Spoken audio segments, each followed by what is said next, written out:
Hey there, today I get to talk about two very interesting characters, and both of them have some, let's just say, inner demons to deal with. My name is Nate, and welcome to the Gamers Guild.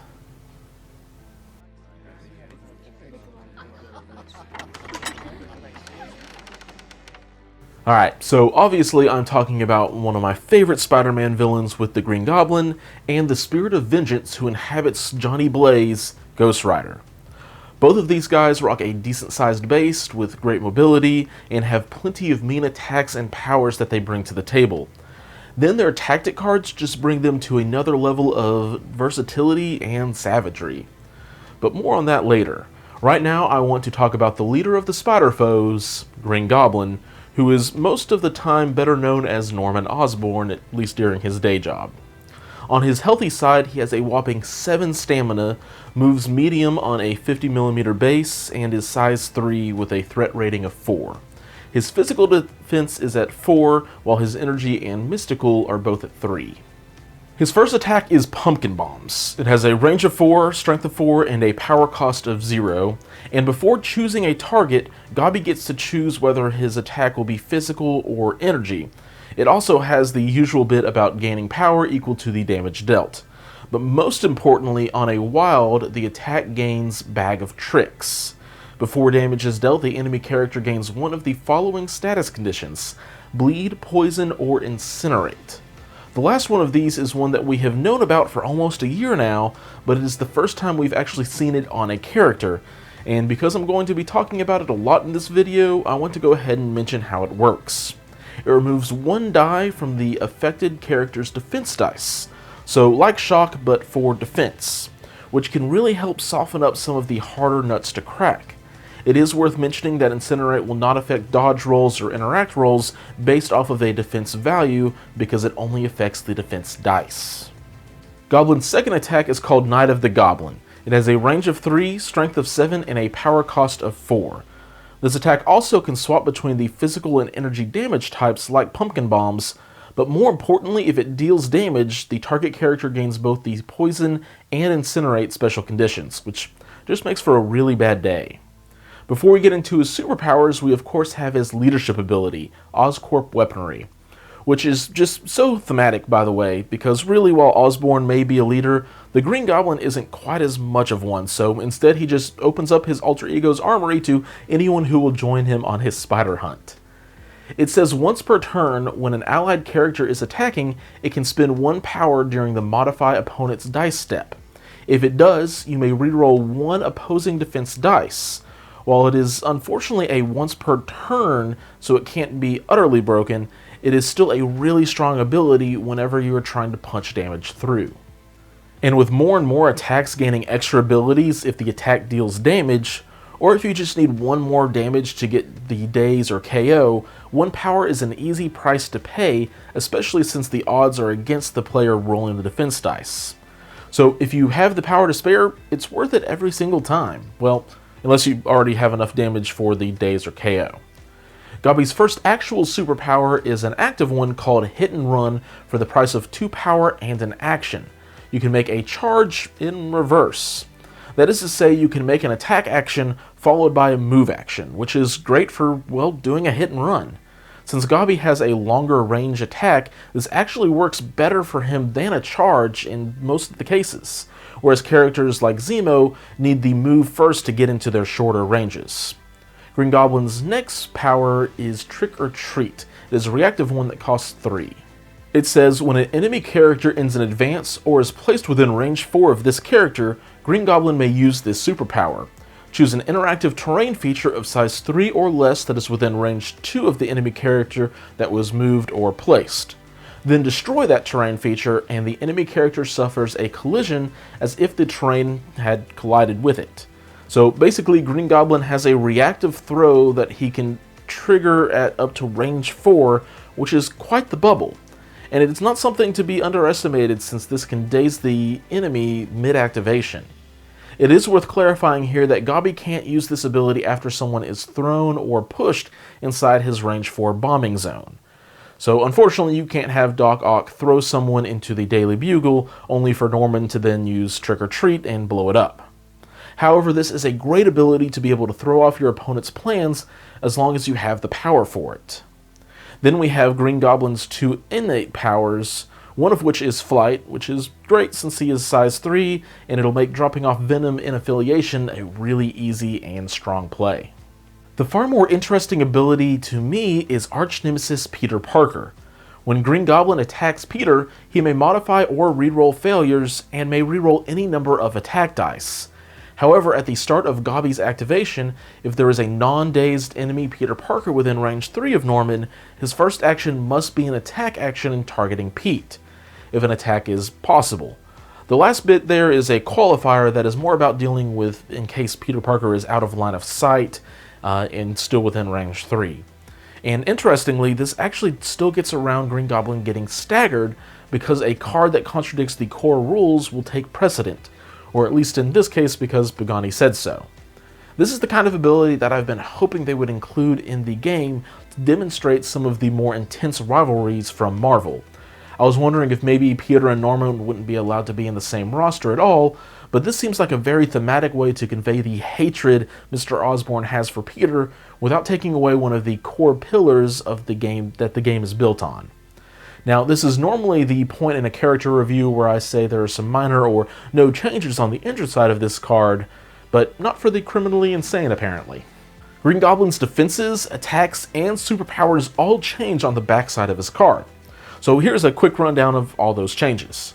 His stamina drops down to 5, his defenses are now 3s in physical and energy, but his mystic jumps up to a 5. As for his attacks, Pumpkin Bombs gains a strength going up to 5 dice, and Night of the Goblin now costs 1 less so it can be used more consistently. As well, he altogether loses Hit and Run and the Trick or Treat superpowers, and replaces them with Glider Ram and Unstable Psyche. Glider Ram is an active superpower that costs 3 to use. Gobby then throws himself medium, but does not suffer damage if he collides with another character or terrain feature. This superpower may only be used once per activation.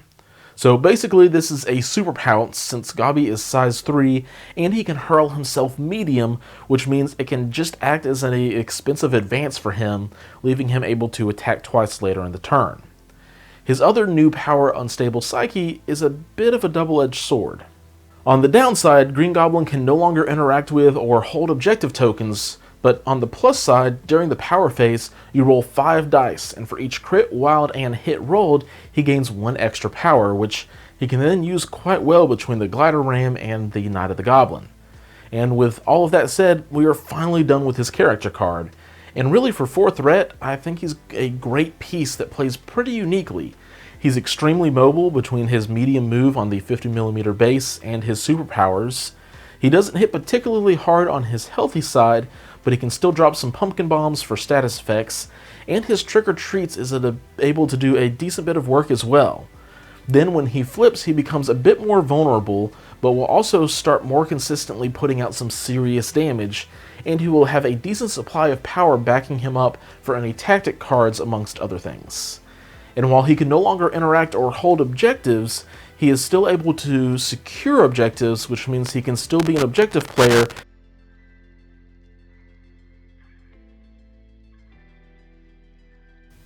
I also love his Arch Nemesis ability, or at least the theme of it. Since there isn't frequent sightings of Peter Parker on the table, I don't think it'll matter too often, and even when it does, a forced attack onto Peter isn't really that bad, especially when you have the rerolls to help in your favor. So pros and cons, I'm not really sure how to talk about either of them because he is so wild and versatile. Both of his attacks are able to choose between energy and physical, which is a solid ability.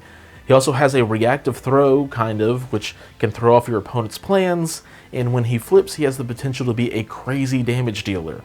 His attacks get a boost either in their strength or by having their costs reduced, and the Glider Ram is a consistent size 3 throw to have on hand, not to mention some extra mobility. And so while Green Goblin is a very versatile character, he is also not fully dependable.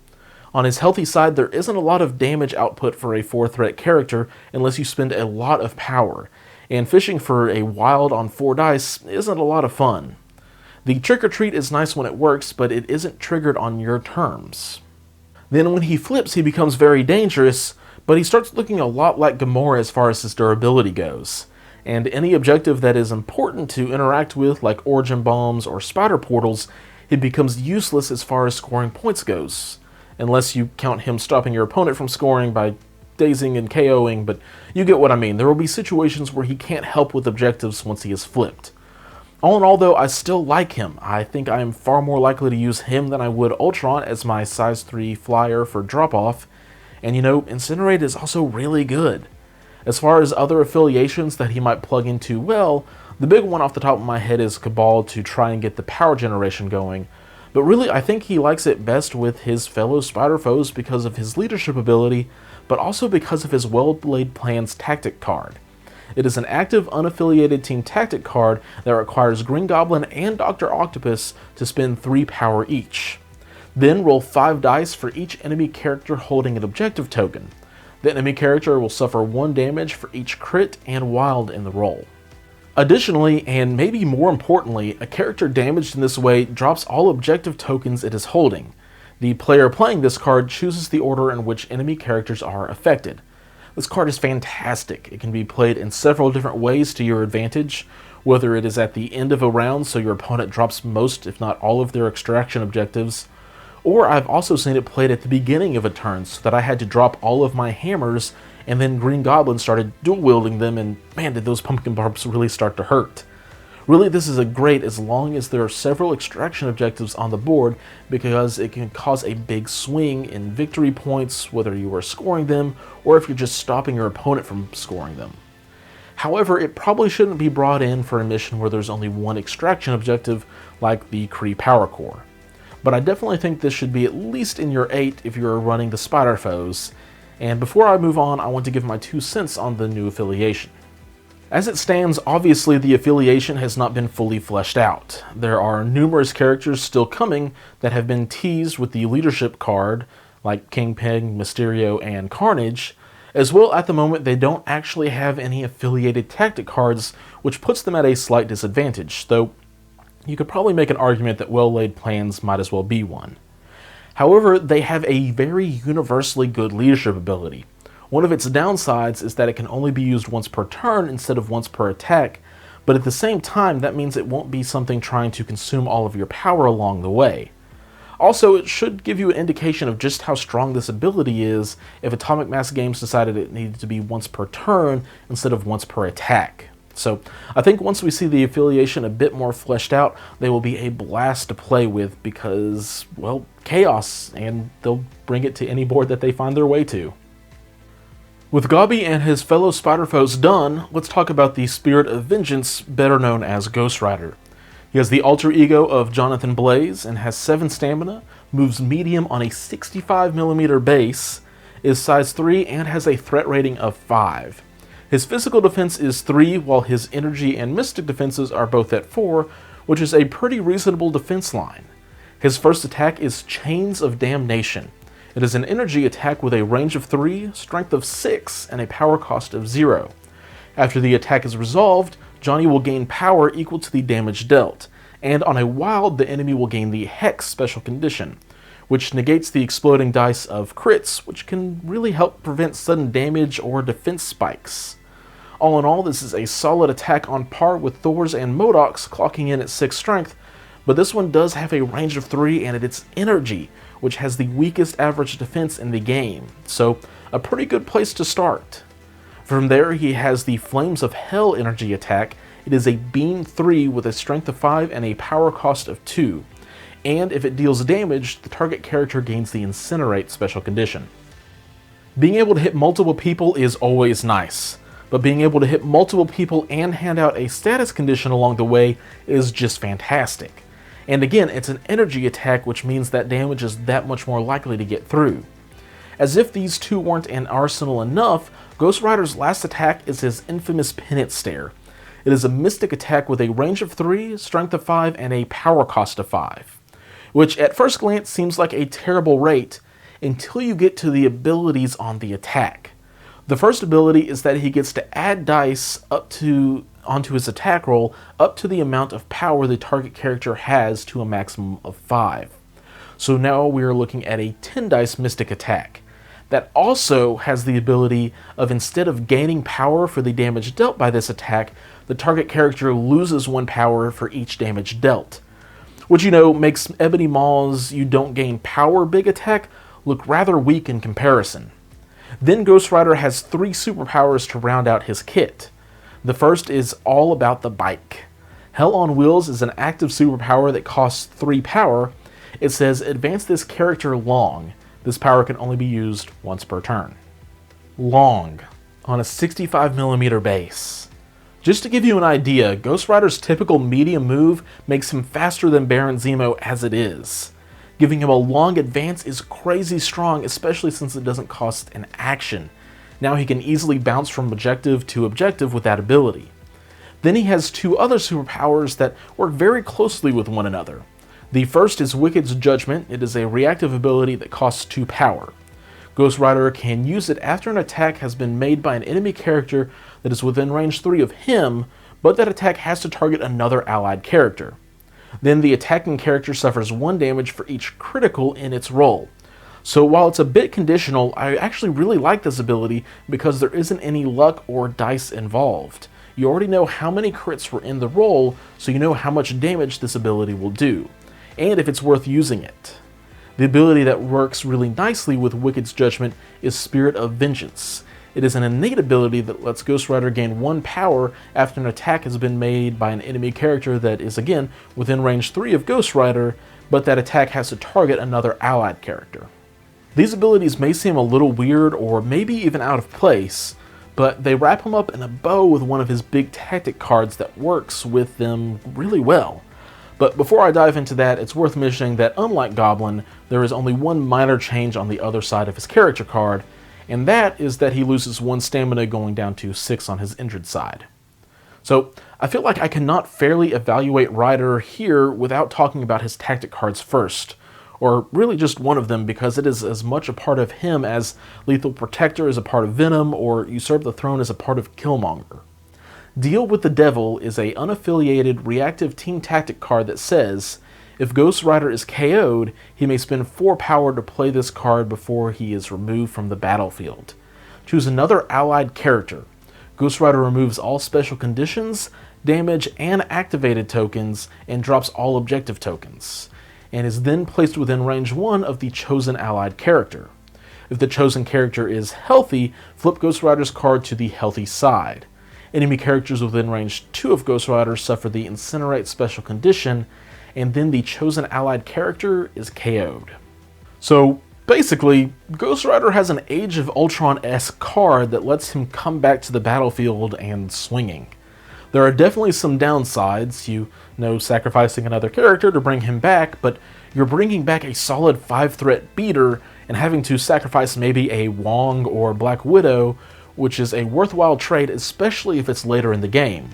As well, Deal with the Devil now puts Ghost Rider's last 2 powers into perspective. Sure, you can lay into Ghost Rider and feed him power, and then he's going to come back like a ghost out of hell with power and Penance Stares, or you can try to give him the Ultron treatment and just try to keep him out of the way, but you aren't really going for the daze or KO, as maybe just slowing him down and denying him power. Well, Ghost Rider doesn't let you play that game.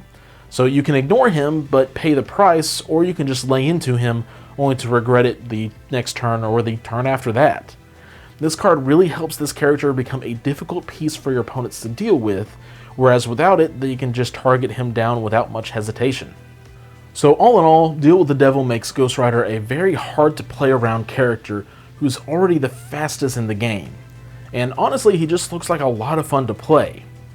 Now, the next tactic card maybe isn't as much of an auto-include as his other specific team tactic card, but this one is super flavorful and, in the right situation, quite game-changing. Highway to Hell is another unaffiliated reactive team tactic card. It says when Ghost Rider begins an advance during his activation, so this can be a normal move action or his Hell on Wheels, while he's within range 1 of an enemy character, he may spend 3 power to play this card.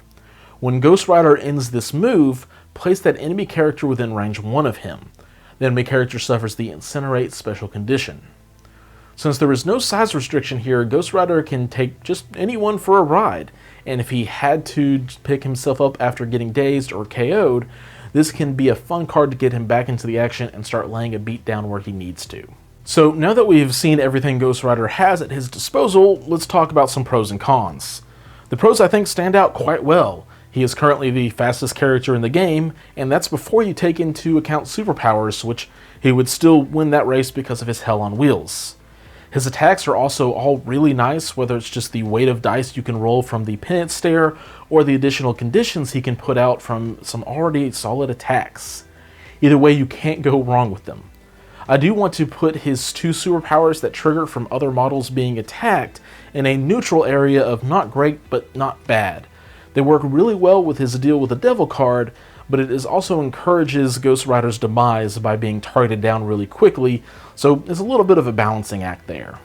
However, I do have a couple of cons for Johnny. The first one that comes to mind is his defense layout. While it isn't glass cannon awful, when you compare him to the likes of Doctor Strange, MODOK, Ebony Maw, and even Thor, Ghost Rider falls short in his defensive abilities. I think this will be balanced out by having the Deal with the Devil tactic card, but having the 3 in physical defense is just rough. My other con is his lack of board control. Again, if you go through the list of other 5-threat characters, all of them have a way to move enemy characters around the board.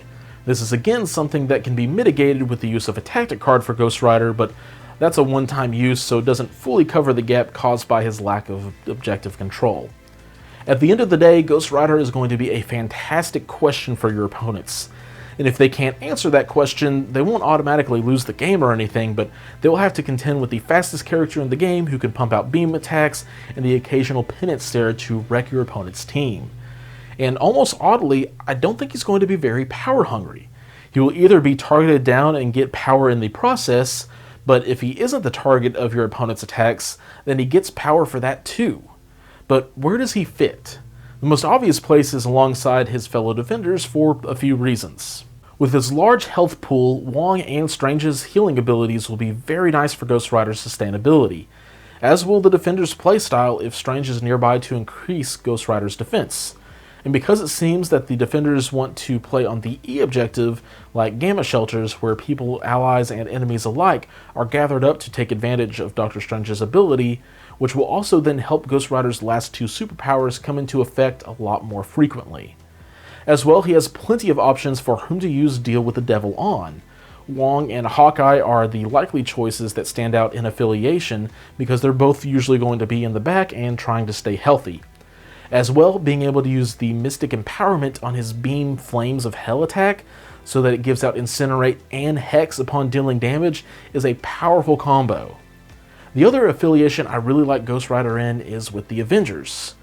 2 main reasons: Bodyguard, and again the number of lower threat characters to be able to pass the mantle of the Ghost Rider onto with Deal with the Devil. Captain America with Ghost Rider is going to be a fun and nasty combination, because after Cap bodyguards an attack going towards Ghost Rider then gets to trigger his 2 abilities.